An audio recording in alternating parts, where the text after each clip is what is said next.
Sports authority of Gujarat દ્વારા આજે સુરેન્દ્રનગર જિલ્લાના વઢવાણ તાલુકાના નાના કેરાળા ખાતે ડિસ્ટ્રિક્ટ સ્પોર્ટ્સ કોમ્પ્લેક્સ જેનું વર્ચ્યુઅલી લોકાર્પણ રાજ્યના નાયબ મુખ્યમંત્રી માનનીય શ્રી હર્ષભાઈ સંઘવી સાહેબે ગાંધીનગર મહાત્મા મંદિર ખાતેથી કર્યું છે, ત્યારે એના ભાગરૂપે આજે સુરેન્દ્રનગર જિલ્લાના આ રમત સંકુલનું લોકાર્પણ પણ આજે અમે પ્રત્યક્ષ સ્વરૂપે અહીંયા આવી અને કર્યું છે। ત્યારે મારી સાથે ધ્રાંગધ્રા હળવદના લોકપ્રિય ધારાસભ્ય પ્રકાશભાઈ વરમોરા, સુરેન્દ્રનગર મહાનગરપાલિકાના મેયર શ્રી રાકેશભાઈ રાઠોડ સહિતની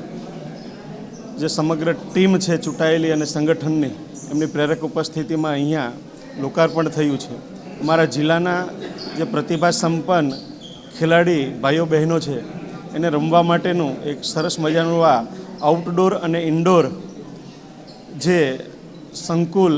તૈયાર થયું છે। અહીંયા અનેક પ્રકારની રમતો રમાવાની છે। આઉટડોરમાં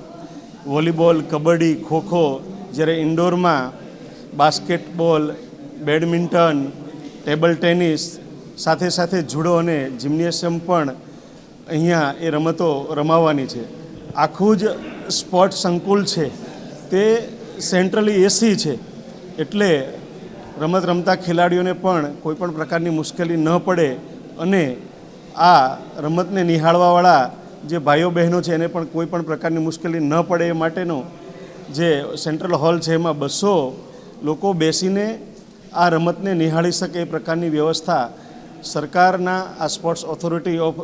ગુજરાત એ વિભાગ દ્વારા જ્યારે કરવામાં આવ્યું છે, ત્યારે રાજ્યના માનનીય મુખ્યમંત્રી શ્રી ભૂપેન્દ્રભાઈ પટેલ સાહેબ અને નાયબ મુખ્યમંત્રી શ્રી હર્ષભાઈ સંઘવી સાહેબનો હું હૃદયપૂર્વક આભાર માનું છું કે અમને જિલ્લા કક્ષાનું આ સ્પોર્ટ સંકુલ આપી અને અમારા જિલ્લાના જે પ્રતિભા સંપન્ન ખેલાડીઓ છે અહીંયા રમી શકે અને પોતાની પ્રતિભા દેખાડીને રાજ્ય કક્ષાએ, નેશનલ કક્ષાએ ને ઇન્ટરનેશનલ કક્ષાએ એ રમતમાં જઈ શકે એ પ્રકારની શુભેચ્છા પણ હું પાઠવું છું। આમ તો 22 કરોડ રૂપિયા મંજૂર થયેલા, 20 કરોડની વહીવટી મળેલી અને 18 કરોડ 45 લાખના ખર્ચે આ સ્પોર્ટ સંકુલ તૈયાર થયું છે।